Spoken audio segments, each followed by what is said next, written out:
আসসালামু আলাইকুম গাইস, আপনারা দেখতেই পাচ্ছেন এটা হচ্ছে লাক্ষ ফজলি আম।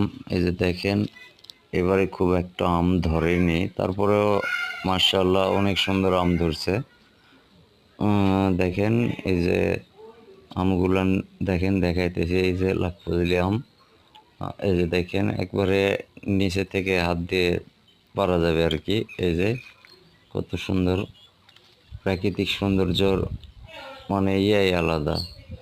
দেখেন কত সুন্দর আল্লাহ তাআলার সৃষ্টি।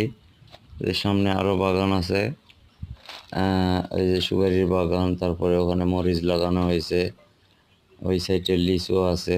তবে সুপারির গাছগুলো খুব একটা ভালো হয়নি, চিকন হয়েছে। আর অসংখ্য ধন্যবাদ সবাইকে, সাবস্ক্রাইব লাইক সবাই বেশি বেশি করে করবেন।